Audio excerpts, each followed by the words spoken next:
The moment his arm dropped around her waist, I knew this reunion would be more than a trip down memory lane. I set my drink down, straightened my tie, and walked over, smiling like the world's most patient husband. In that instant, I wasn't the underdog anymore. I was the wolf they forgot was in the room. 20 years. That's how long it had been since Trent Ardell graduated from Lincoln High, and apparently, that's exactly how long he'd been waiting to put his hands on my wife again. "Holden," Nora said, her voice pitched higher than usual. "You remember Trent." Remember him? I'd been hearing about Trent Ardell for 15 years of marriage.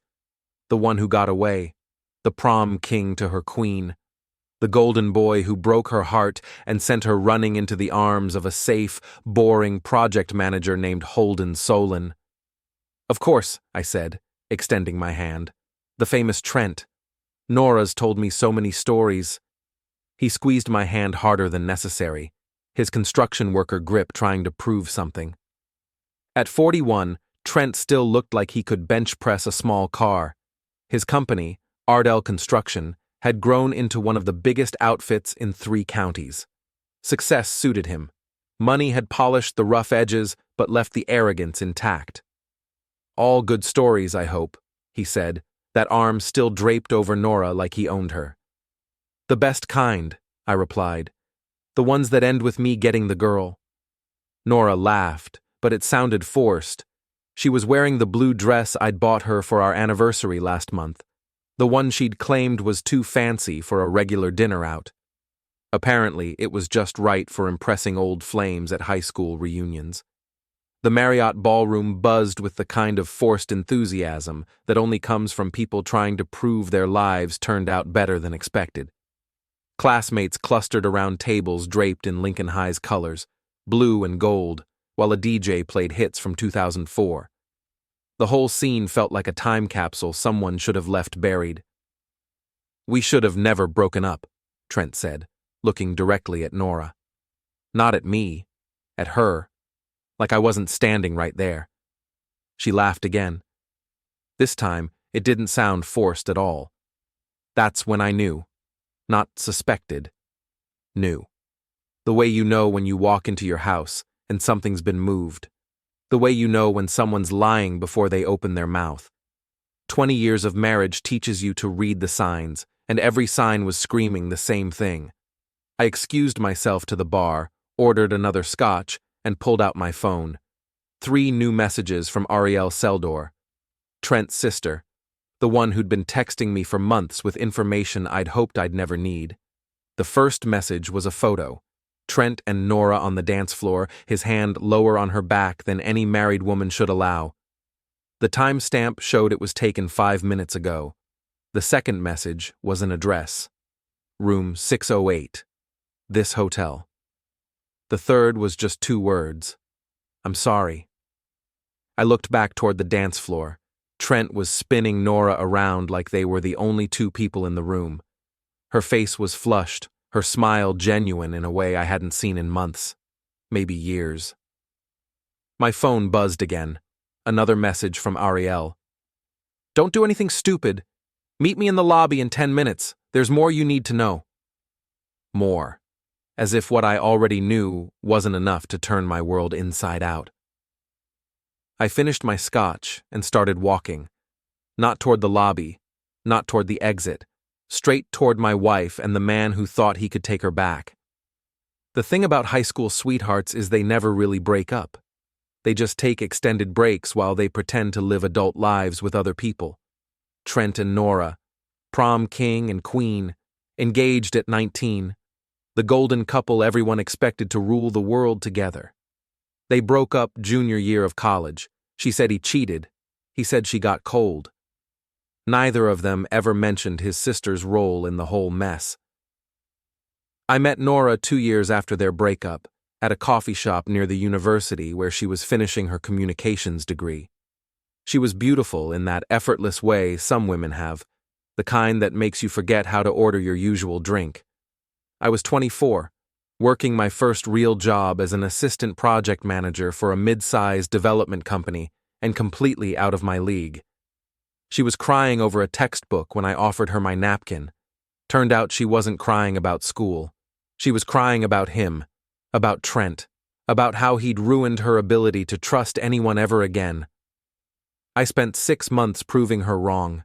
6 months of patient conversations, gentle touches, and the kind of steady reliability that makes women forget about exciting men who break their hearts. We were married within a year. Beck was born 2 years later. Our daughter, now 18 and heading to college with the kind of sharp wit that came straight from my side of the family. For 15 years, I thought I'd won. Trent had moved on, married someone else, built his construction empire. Nora and I had built something too, a solid marriage, a beautiful daughter, a comfortable life in the suburbs. I was the tortoise who'd beaten the hare. Except the race had never really ended. The messages from Arielle started in March. Simple at first, a friend request on social media, followed by casual comments on family photos. Then came the private messages, questions about Nora's work schedule, mentions of her brother's business dealings. Small talk that felt like reconnaissance. By April, the gloves came off.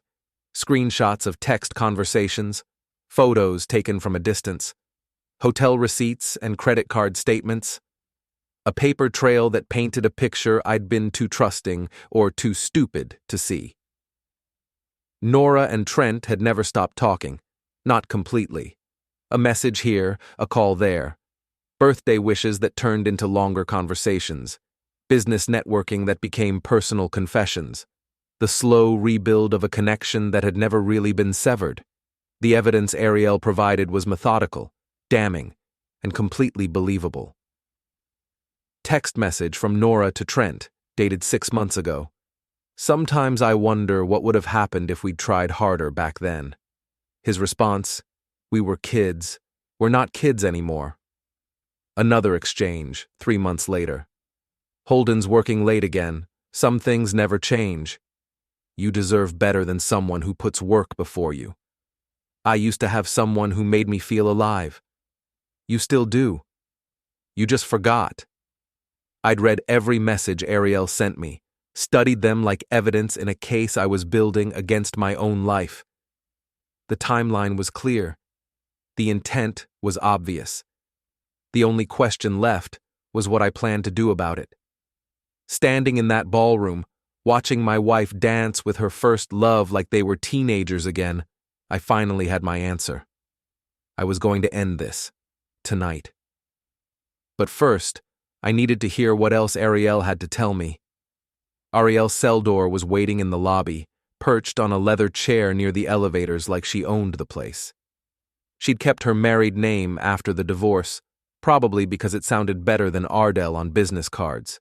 At 43, she was everything her brother was not, subtle, calculating, and patient enough to wait 15 years for revenge. You came, she said, standing as I approached. I wasn't sure you would. You said there was more I needed to know. Start talking. She gestured toward the hotel bar. This conversation requires alcohol. The bar was quieter than the reunion ballroom, filled with business travelers and couples on weekend getaways. We found a corner table away from the noise, and Arielle ordered wine while I stuck with scotch. Liquid courage for whatever she was about to tell me. How long have you known? She asked. Known what, exactly? That my wife's been texting your brother? That she's been meeting him for coffee? Or that they've been planning something more than casual conversation? Arielle reached into her purse and pulled out a tablet. All of that, plus the part about the money. Money. That was new. She swiped through several screens before landing on a bank statement. An account I'd never seen before, in Nora's name, with deposits that didn't match her salary from the public relations firm where she worked. Your father's development project, Arielle said.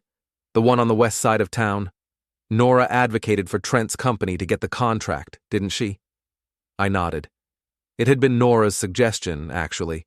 She'd said Ardell Construction had the best reputation in the area, the most competitive bid. I'd trusted her judgment. My father had trusted mine. She got paid for that recommendation, $20,000, deposited 2 weeks after the contract was signed. The scotch turned to acid in my stomach. You're telling me my wife took a bribe to steer business to your brother? I'm telling you they've been working together for months. The affair is just the cherry on top of a very expensive sundae. Arielle swiped to another screen. More bank records, more deposits. A pattern of payments that corresponded with other projects, other contracts, other times when Nora had recommended Ardell Construction for jobs connected to my work. How did you get these? Trent's not as careful with his digital security as he thinks. Shared cloud accounts, automatic backups, passwords he's used since college. He always was predictable. I studied the records, trying to process what I was seeing. My wife wasn't just having an emotional affair with her ex-boyfriend. She was actively working with him to manipulate business deals, using my connections and my family's trust to line both their pockets. Why are you showing me this? I asked. What's your angle? Arielle leaned back in her chair, swirling her wine. My brother destroyed my marriage. Did you know that? I didn't.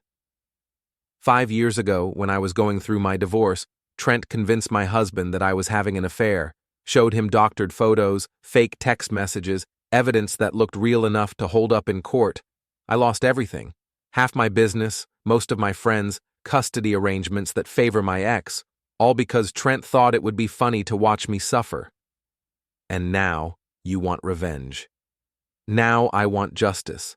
There's a difference. She pulled up another screen on the tablet. Security footage from this hotel dated 5 years ago. The night of the last reunion, when I'd been home with the flu and Nora had stayed out late, catching up with old friends. The timestamp showed 11:47 p.m. Nora and Trent entering an elevator together. Her keycard accessing room 412 twice that night, once at midnight, once at 3 a.m. She lied to you, Arielle said simply. They both did, for years. I finished my scotch and signaled for another. What do you want from me?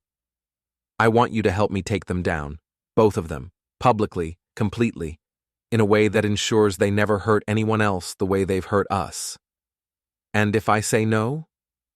Then you go back upstairs, pretend you never saw any of this, and spend the rest of your marriage wondering when they'll decide you're no longer useful. The elevator dinged across the lobby. A group of my former classmates stumbled out, laughing and drunk on nostalgia. In a few hours, they'd all go home to their real lives, back to jobs and mortgages and the ordinary problems of middle age. I envied them. What did you have in mind? I asked.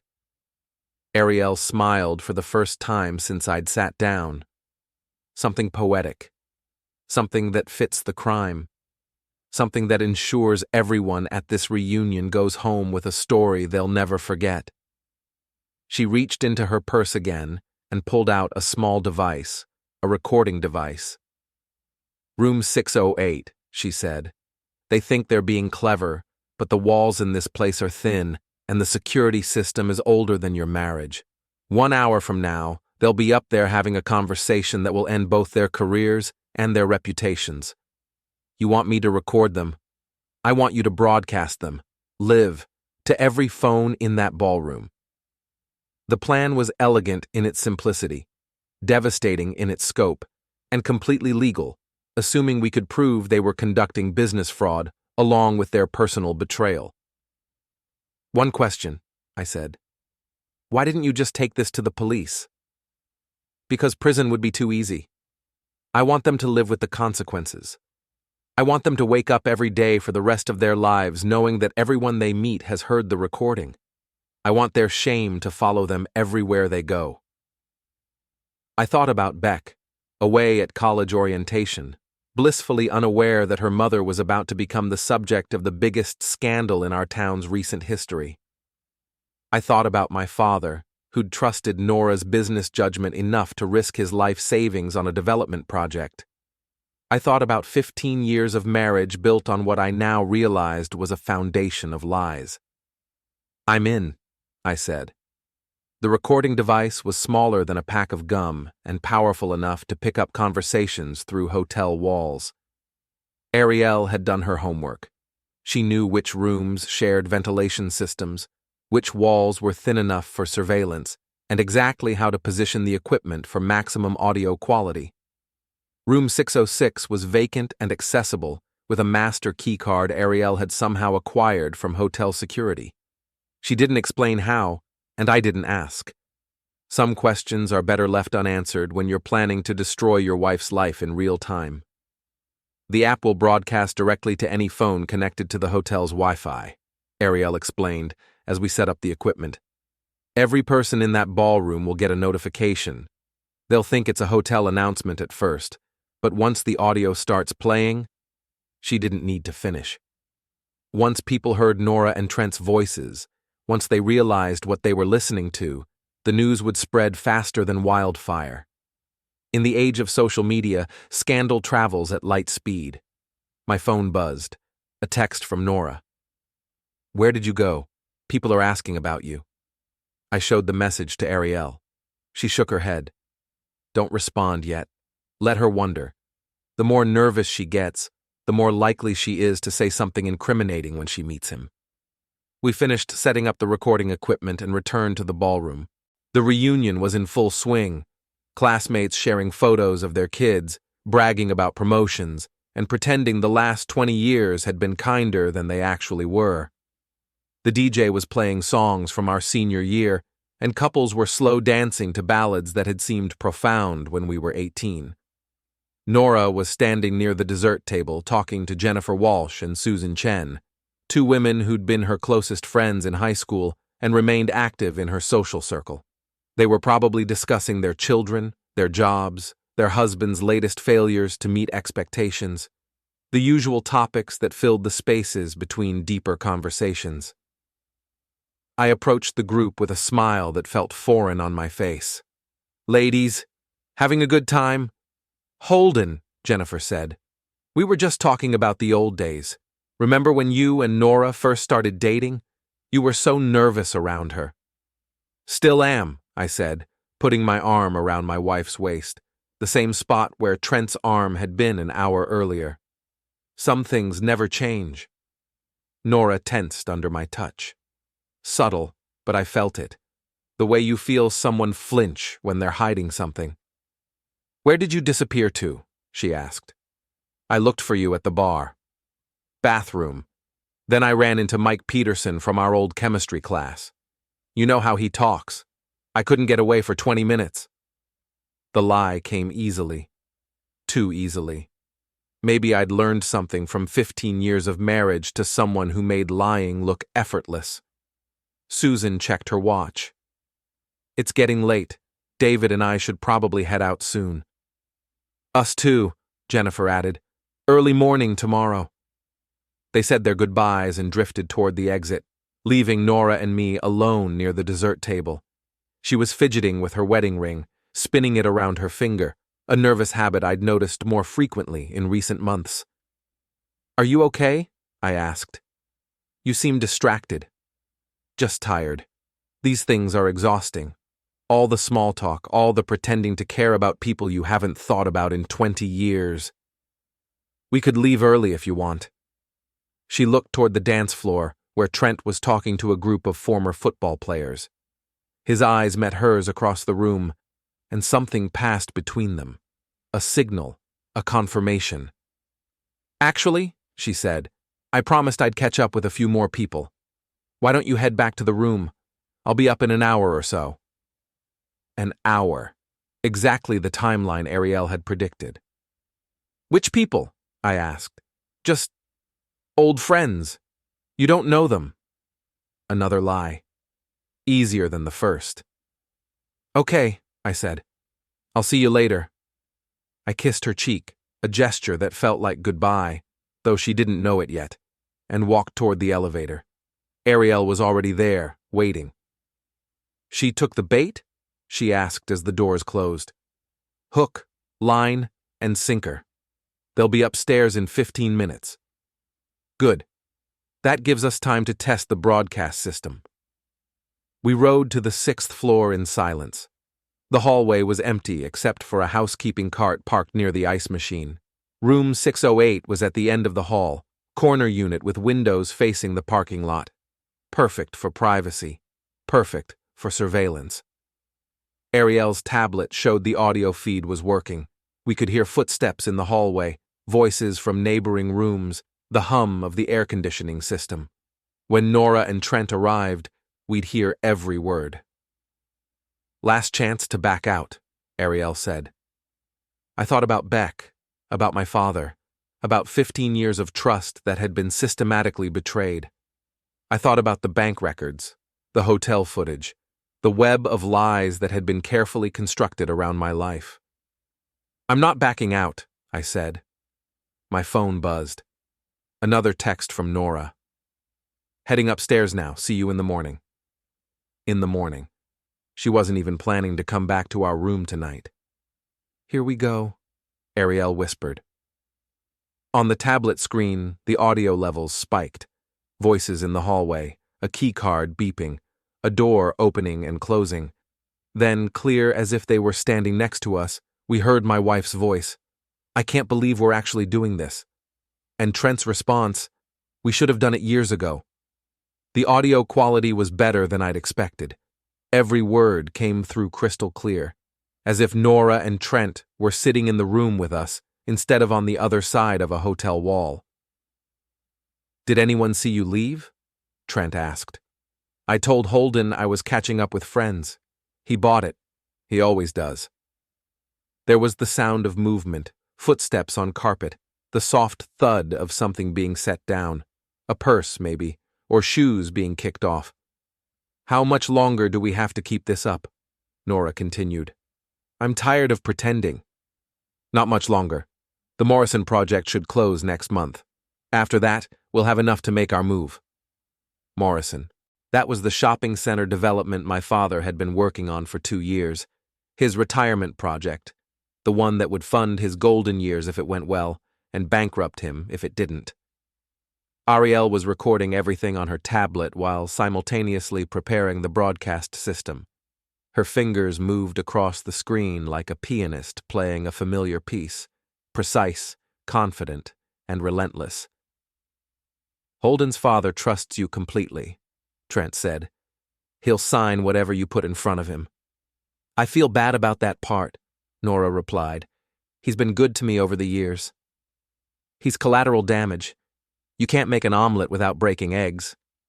The casual cruelty in Trent's voice was breathtaking. He was talking about destroying an elderly man's life savings like it was a minor inconvenience. "What about Beck?" Nora asked. "How do we tell her?" "Kids adapt. She'll be fine. Probably better off without Holden's influence anyway. The man has no ambition." No ambition. 15 years of working 60-hour weeks to provide for my family, and this was how my wife described me to her lover. Arielle looked at me with something that might have been sympathy. "You okay?" I nodded, though I wasn't sure that was true. Hearing your wife discuss your inadequacies with another man is like being punched in the stomach by someone you trusted not to hurt you. "The broadcast is ready," Arielle whispered. "Just say when." On the tablet, we could see the list of devices connected to the hotel Wi-Fi. 67 phones currently active in the building. Most of them probably belonged to reunion guests who were still downstairs in the ballroom, sharing memories and planning to stay in touch. Promises they'd never keep. "I brought the contracts," Nora said, "for the Morrison project." There was the sound of papers rustling, documents being spread across a surface. "Perfect. Once your father-in-law signs these, Ardell Construction becomes the primary contractor for the entire development. The markup we built in should net us about $200,000 each." $200,000. They were planning to steal $400,000 from my father's retirement fund. "And after that?" Nora asked. "After that, we disappear. I've got contacts in Arizona. We can start fresh there. New names, new lives, new opportunities." "What about your sister?" Trent laughed. It was an ugly sound, full of contempt. "What about her? Arielle's been a thorn in my side since we were kids. She thinks she's smarter than everyone else, but she's just bitter because her life didn't turn out the way she planned. Arielle's jaw tightened, but she didn't say anything. She just kept working on the broadcast system, preparing to destroy her brother with his own words. She's been asking questions, Nora said, about your business, about us. I think she suspects something. Let her suspect. By the time she figures anything out, we'll be long gone. I'm scared, Trent. What if this goes wrong? What if Holden finds out before we're ready? Holden's not going to find out anything. The man's completely oblivious. He's been sleepwalking through his life for years. More movement on the other side of the wall, the sound of papers being organized, plans being finalized. I love you, Nora said softly. I should have married you 20 years ago. We were kids then. We didn't know what we wanted. Now we do. The sound of kissing, soft murmurs, the rustle of clothing. I'd heard enough, more than enough. Do it, I told Arielle. She tapped the screen. A notification appeared on every phone connected to the hotel Wi-Fi. Lincoln High reunion, special announcement. Downstairs in the ballroom, 67 people simultaneously received an audio feed featuring my wife and her ex-boyfriend planning to commit fraud while declaring their love for each other. The first screams started 30 seconds later. The beauty of social media is how quickly information spreads. The horror of social media is how quickly information spreads. Within minutes of the broadcast going live, phones throughout the ballroom were buzzing with notifications. Text messages, social media posts, and shared audio clips spread through the reunion like a virus. Everyone wanted to be the first to share the scandal, to be part of the story that would be talked about for years. Arielle and I could hear the chaos building downstairs through the hotel's thin floors. Raised voices, gasps of shock, the scraping of chairs as people stood up to get better cell phone reception. The DJ had stopped playing music. Someone was shouting over the sound system, trying to restore order. In room 608, Nora and Trent were oblivious to the destruction unfolding below them. They were too focused on their plans, their future together, their elaborate scheme to steal my father's money and disappear into the sunset. We should go downstairs, Arielle said, before they figure out what happened. But I wasn't ready to leave. I wanted to hear more. I wanted to understand the full scope of their betrayal, to catalog every lie they'd told and every plan they'd made. The recording was evidence, but it was also therapy. A chance to finally understand what my marriage had really been. The Holbrook project should be next, Trent was saying. Your husband mentioned it last month. Something about a new office complex downtown. Holbrook. That was my project, not my father's. Something I'd been developing independently, using connections I'd built over 15 years in the business. They weren't just planning to steal from my family. They were planning to steal from me directly. Holden doesn't suspect anything about that one, Nora replied. He thinks I'm just being supportive when I suggest contractors. You're a good actress. You always were. It's not acting when I tell him I love him. I do love him, in my way. He's a good man.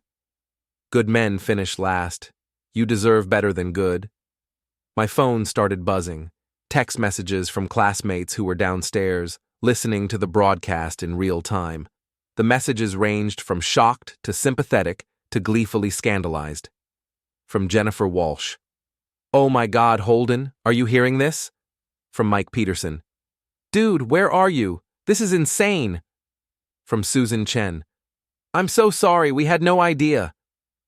The notifications kept coming. Screenshots of social media posts, links to recorded clips, messages of support from people I'd barely spoken to in 20 years. The reunion had become the Nora and Trent show, and I was the unwitting star of the tragedy. We need to go, Arielle said again. Security will start checking rooms soon. She was right. Hotel management would want to shut down the broadcast, find the source, restore order to their establishment. We needed to be downstairs, looking as surprised as everyone else when that happened. But first, I wanted to make one more recording, something personal, something just for Nora. I pulled out my own phone and started a voice memo. Then I knocked on the wall between our rooms, 3 sharp raps that would be clearly audible on the other side. What was that? Nora's voice, suddenly tense. Probably just other guests, Trent replied. Don't worry about it. I knocked again, harder this time. Someone's in the next room, Nora said. What if they heard us? The walls aren't that thin. Besides, we weren't exactly shouting. If only they knew. I knocked a 3rd time, then spoke directly toward the wall in a voice loud enough to be heard clearly. Nora, it's me. I know you're in there. Silence. Complete, absolute silence. Then Trent's voice, barely a whisper. How did he find us? I don't know, Nora whispered back. This wasn't supposed to happen. I continued speaking to the wall, knowing both my phone and Arielle's equipment were recording every word. I heard everything. The Morrison project, the Holbrook deal, your plans to disappear to Arizona, all of it. More silence. Then the sound of frantic movement, papers being shuffled, evidence being hidden, panic setting in. 20 years, I continued. 20 years of marriage, and this is what it was really about. Money, fraud, a chance to run away with your high school boyfriend. Holden, please, Nora's voice through the wall. Let me explain. Explain what? How you've been stealing from my father? How you've been using our daughter's college fund as collateral for your escape plan? How you've been laughing about my lack of ambition while I worked 60-hour weeks to support our family? It's not what you think. It's exactly what I think, because I heard every word, and so did everyone else downstairs. That's when they understood. The broadcast, the chaos in the ballroom, the reason I'd found them so easily. Trent's voice, no longer whispering, You recorded us? I didn't have to. Your sister did it for me. The sound of something heavy hitting the wall. Trent's fist, probably. Or maybe his head. Arielle, he said. That witch. That witch who loved you enough to warn me before you destroyed my family completely, I replied.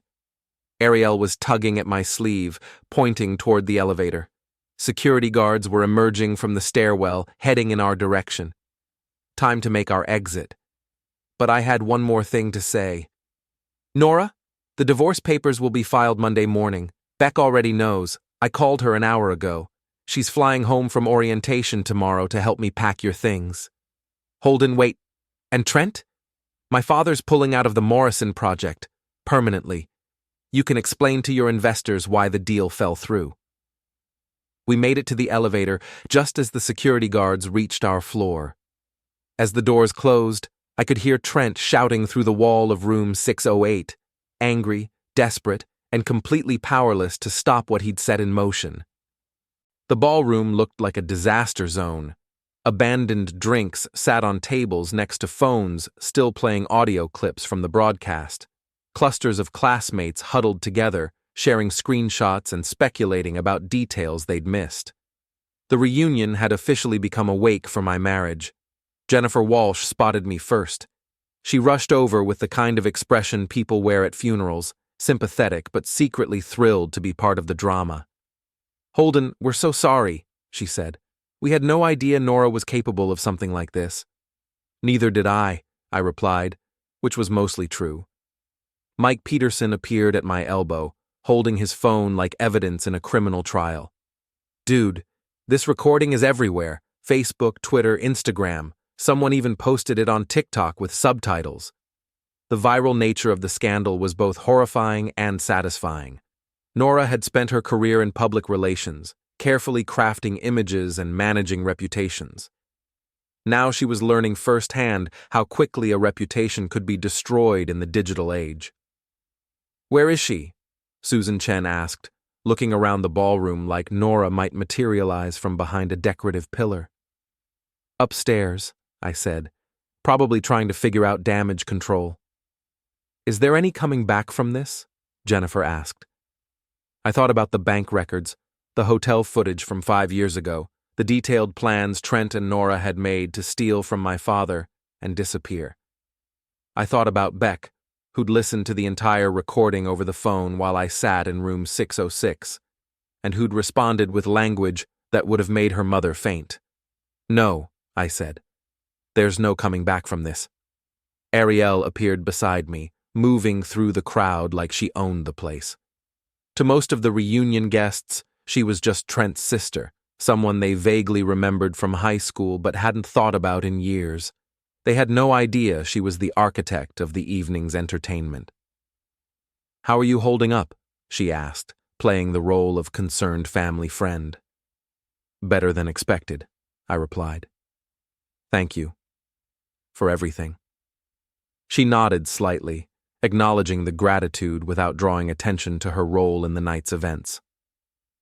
The hotel manager appeared near the entrance to the ballroom, flanked by 2 security guards and looking like he'd aged 10 years in the past hour. He was probably calculating lawsuit potential and insurance claims, wondering how a simple high school reunion had turned into a public relations nightmare for his establishment. "Ladies and gentlemen," he announced over the sound system, "due to technical difficulties with our audio equipment, we're going to need to end tonight's event early. We apologize for any inconvenience." Technical difficulties. That was one way to describe it. People started gathering their things, but slowly. Nobody wanted to leave before getting the full story, before learning what would happen next, before finding out whether Nora and Trent would make an appearance for the final act of their public humiliation. They didn't disappoint. The elevator doors opened, and out stepped my wife and her co-conspirator. Nora had clearly been crying. Her makeup was smudged, her hair disheveled, her blue dress wrinkled from whatever had been happening in room 608 before their world collapsed. Trent looked angry and desperate, like a cornered animal searching for an escape route. The ballroom went quiet. 60 people turned to stare at the stars of the evening's drama, phones ready to capture whatever happened next. Nora's eyes found mine across the room. For a moment, she looked like the girl I'd fallen in love with 20 years ago, vulnerable, scared, and sorry for the pain she'd caused. Then she remembered where she was, who was watching, and what she'd been caught doing. "Holden," she called out, her voice carrying across the silent room. "We need to talk." "We needed to talk 15 years ago," I replied, "before you started planning to steal from my family, before you started meeting your ex-boyfriend in hotel rooms, before you decided our marriage was just a convenient cover story for your real life." Trent stepped forward, his construction worker swagger intact despite everything. "You don't understand the whole situation." "I understand enough. I understand that you convinced my wife to commit fraud. I understand that you've been planning to disappear with money stolen from my father's retirement fund. I understand that you think other people's lives are just obstacles to your happiness. That's not... And I understand," I continued, raising my voice so everyone in the room could hear, "that your sister has been documenting your criminal conspiracy for months. Bank records, hotel receipts, recorded conversations, everything the FBI will need to build a case against both of you." That wasn't entirely true. Arielle and I hadn't contacted the FBI yet, though we probably would, but the threat was enough to make Trent's face go pale. Nora tried a different approach. "Holden, please, think about Beck. Think about our family." "I am thinking about Beck. That's why I called her tonight. That's why she's flying home tomorrow to help me file for divorce. That's why I'm making sure she understands that your choices have consequences, and that sometimes the people we love most are the ones who hurt us deepest." The room was completely silent now. Even the hotel staff had stopped moving, transfixed by the real-time destruction of a 20-year marriage. "You can't just throw away 20 years, Nora said, tears streaming down her face. "I'm not throwing them away," I replied. "You already did that. I'm just cleaning up the mess." 3 months later, I was sitting in a coffee shop downtown, reading the newspaper coverage of Trent Ardell's bankruptcy filing. Ardell Construction had collapsed within weeks of the reunion scandal, as clients canceled contracts and investors pulled funding. The Morrison project had been awarded to a different contractor, one with a reputation for honesty, if not excitement. Beck was home from college for winter break, having decided that a gap year might be good for her mental health after everything that had happened. She was working part-time at a bookstore and spending her evenings helping me sort through 20 years of accumulated marriage debris. "Dad?" she said, sliding into the chair across from me. "There's something I need to tell you." I looked up from the newspaper. At 18, Beck had inherited Nora's beauty and my skepticism, a combination that would serve her well in life, assuming she learned to trust the right people. "What's on your mind?" "I've been talking to Mom." This wasn't surprising. Despite everything that had happened, Nora was still Beck's mother. The divorce proceedings were ugly and public, but I'd never tried to prevent Beck from maintaining a relationship with Nora if she chose to. "How is she?" "Miserable. She's living with her sister in Phoenix, working at a call center, and apparently Trent dumped her the minute his business started falling apart." I felt something that might have been sympathy, but it passed quickly. Nora had made her choices. The consequences were hers to live with. "She wants to see you," Beck continued. "To apologize? To try to explain?" "There's nothing to explain. I heard everything I needed to hear that night." "I know. But she's still my mom, and she's falling apart. I'm not asking you to forgive her or take her back. I'm just asking you to consider giving her a chance to say she's sorry." I thought about it. The anger that had sustained me through the divorce proceedings had faded into something more like exhaustion. Nora's betrayal had been devastating, but carrying hatred for the rest of my life would only hurt me more than it hurt her. "Maybe," I said. "Someday. When I'm ready." Beck nodded. She understood that someday might never come, and that was okay too. My phone buzzed, a text message from Arielle. "Coffee later? I have news." I'd been seeing Arielle regularly since the reunion, not romantically, but as friends who'd survived a war together. She was helping me navigate the legal complexities of the fraud case, and I was helping her rebuild relationships with family members who'd believed Trent's lies about her for years. "I have to meet Arielle," I told Beck. "Want to come?" "Can't. Working tonight, but tell her I said hi." Beck gathered her things and headed off to her bookstore job, leaving me alone with my newspaper and my thoughts. The coffee shop was busy with the usual mix of students, business people, and retirees looking for somewhere warm to spend the afternoon. I thought about the reunion, about the moment when Trent had put his arm around Nora and declared they should never have broken up. If I could go back to that moment, knowing what I know now, would I change anything? Probably not. The betrayal had been devastating, but it had also been liberating. For the first time in years, I was living my own life instead of trying to maintain someone else's fiction. I was making decisions based on what I wanted, not what would keep peace in a marriage that had been broken for longer than I'd realized. Arielle arrived 20 minutes later, carrying a briefcase and wearing the kind of smile that suggested good news. "The FBI finished their investigation," she said, sliding into Beck's vacant chair. "And?" "Trent's pleading guilty to fraud charges. Nora's cooperating with prosecutors in exchange for a reduced sentence. They'll both do some time, but not as much as they could have. Justice, of a sort. Not perfect, but sufficient." "There's something else," Arielle continued.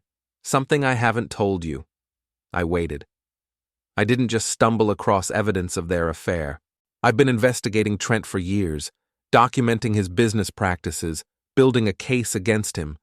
The affair with Nora was just the final piece I needed to bring him down. "So I was what? Collateral damage in your revenge plot?" "You were a victim who deserved to know the truth. But yes, helping you was also a way to hurt him. I'm sorry if that makes my motives seem less pure." I considered this. Arielle had used me in a way, but she'd also saved me from years of continued deception. Her motives might have been complicated, but the outcome had been justice. "I'm not angry," I said. "I'm grateful." "Good, because I have a proposition for you." She opened her briefcase and pulled out a business plan. "I'm starting a consulting firm, corporate security, fraud investigation, reputation management. I could use a partner with your project management experience." I looked at the documents. It was a solid plan, well-researched and professionally presented, the kind of business that could be both profitable and meaningful, helping other people avoid the kind of betrayal I'd experienced. "Think about it," Arielle said. "We make a good team, and we both know what it's like to have our lives destroyed by people we trusted."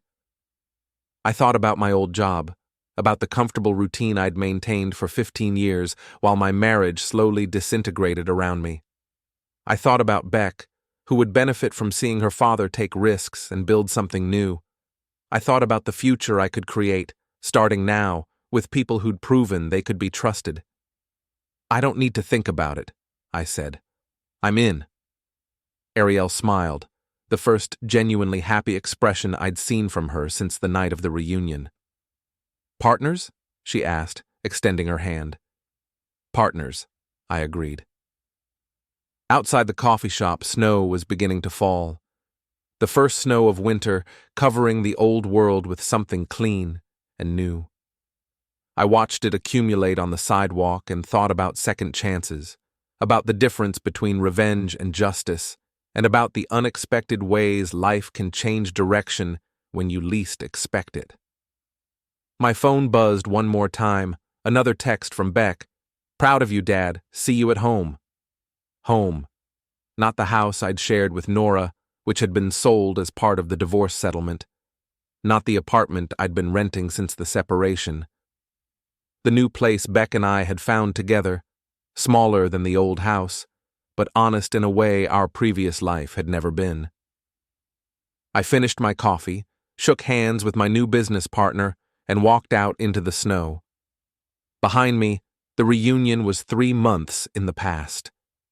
Ahead of me, everything was possible. The arm around my wife's waist had started this story. A handshake with her ex-boyfriend's sister was ending it. Sometimes the best revenge is simply refusing to let other people's choices define your future. Sometimes the best revenge is building a better life.